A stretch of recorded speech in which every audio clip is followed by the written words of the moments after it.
Jagan వ్యాఖ్యలకి counter ఇచ్చారు AP హోంమంత్రి Anitha. Chandrababu manifesto recall అంటే ప్రజా తీర్పును ఆయన తప్పుపడుతున్నారా అని ప్రశ్నించారు.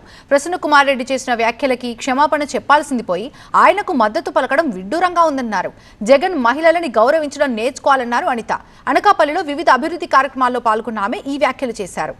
హోటల్ మేనేజ్మెంట్లో గ్లోబల్ కెరియర్ ప్లాన్ చేస్తున్నారా? అంతర్జాతీయ చదువు, ఫారెన్ జాబ్ ఛాన్స్ కోసం ఇండియా నంబర్ 1 హోటల్ స్కూల్ IIHMలో జాయిన్ అవ్వండి. నువ్వు రీకాల్ చంద్రబాబు నాయుడు గారిని చేస్తాను అంటే అది రీకాల్ చంద్రబాబు నాయుడు గారిని చేయటం కాదు, రీకాల్ ప్రజలను చేస్తున్నాడా? ఈరోజు ప్రజల తీర్పుని చేస్తున్నారు రీకాల్. ఈరోజు దయచేసి అది అర్థం చేసుకోవాలి. ఈ రోజు జగన్మోహన్ రెడ్డి రీకాల్ చేయడం అవి కాదండి. ఈ రోజు మీరు ఒక విషయం అర్థం చేసుకుంటే, ఒక మనిషిగా కూడా ప్రవర్తించటం లేదు, ఒక మానవత్వం ఉన్న మనిషిగా కూడా ప్రవర్తించడం లేదు అన్నదైతే ఈ రోజు మా ఉద్దేశం. ఈ రోజు ప్రసన్న కుమార్ రెడ్డి ఎక్స్ఎమ్మెల్యే, అతని మీద సుమారుగా 50,000 పైన మెజారిటీతో అక్కడ ప్రశాంతి రెడ్డి గారు గెలిచారు. అంటే అక్కడ నియోజకవర్గ ప్రజలందరూ కూడా ఆవిడని ఆశీర్వదించారు. 50,000 పైకి మెజారిటీతో ఆవిడ గెలిచారు. అదేవిధంగా చాలా మంది వైఎస్ఆర్సీపీ నాయకులు అక్కడ ఇతని బాధ భరించలేక టీడీపీలోకి వచ్చిన సందర్భాన్ని కూడా గుర్తు చేయాలి.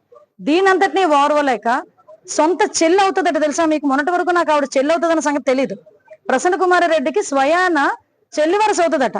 అంటే చెల్లి వరుస అయ్యే ఆ మహిళ మీద, దట్టు ఒక ఎమ్మెల్యే మీద నోటికొచ్చినట్టు వరస్ట్గా మాట్లాడి అతని మాటల్ని న్యాయస్థానాలు సైతం తప్పుబట్టే పరిస్థితుల్లో ఉంటుంటే, కనీసం ఈ రోజుకి నువ్వు చేసింది తప్పు అని జగన్మోహన్ రెడ్డి నోట్లోంచి గాని, ప్రసన్న కుమార్ నోట్లోంచి గాని ఒక పశ్చాత్తాపపడి ఒక మాట రాలేదంటే ముందు దాని సంగతి చూసుకోమనండి.